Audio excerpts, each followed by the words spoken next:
Maša Hutar je učenka 8. razreda osnovne šole Luka Črnomelj.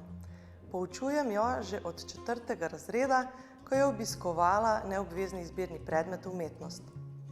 Že tam sem na njenih izdelkih opazila nekaj drugačnega in posebnega. Izbirne predmete iz likovnega ustvarjanja je obiskovala vsa ta leta in ravno zato je pri njej opazen velik napredek. Poleg tega tudi veliko ustvarja sama doma, samoiniciativno išče nove možnosti in eksperimentira. Na njenih izdelkih lahko opazimo barve močnih, živih, pestrih barv, slike, kar žarijo od energije. Zanimivo je tudi, da Maša portrete slika z različnimi pristopi. Preizkusila se je v kubističnem pristopu, v abstraktnem pristopu, realističnem, celo nadrealističnem. Za mladega umetnika, ki se razvija, je takšno poskušanje in eksperimentiranje prav dobrodošlo. Udeležila se je tudi večjih kolonij, likovnih ustvarjalnic in redno sodeluje tudi pri likovnem krožku. S tako vnemo in veseljem do ustvarjanja bo zagotovo njeno delo le še napredovalo. Želim ji veliko uspeha.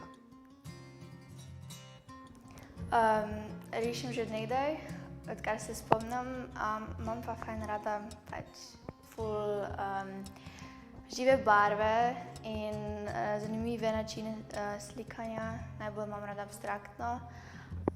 Zadnje čase pa se tudi zelo veliko približam akvarelom, ker mi je všeč, kako se barve med sabo prelivajo.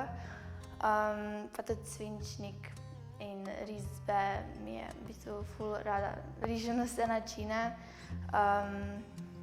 In v bistvu imela sem dosti inspiracije iz svoje družine, iz mojih prijateljev za to razstavo in mislim da so mi dosti pomagali in sem zelo zadovoljna s svojimi slikami. Pred nami je nova razstava, Maša Hutar, učenka 8. razreda. Njena dela pričajo o svojevrstnem pogumu, ki je za njeno starost kar redka dobrina. Torej ne sooča se oziroma ne ustvarja zgolj del, ki so nekako primerna njeni starosti, se pravi upodabljanje po nekih prepoznavnih in pogostih motivih, ampak se pogumno sooča tudi s prostori, ki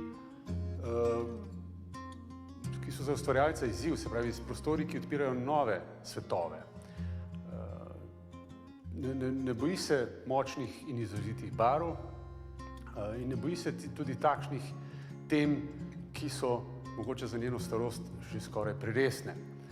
V vsakem primeru gre za ustvarjalko, katere ta odločenost priča, da je na poti nekih kreativnih prebojev, ki bojo tudi v življenju prišli prav.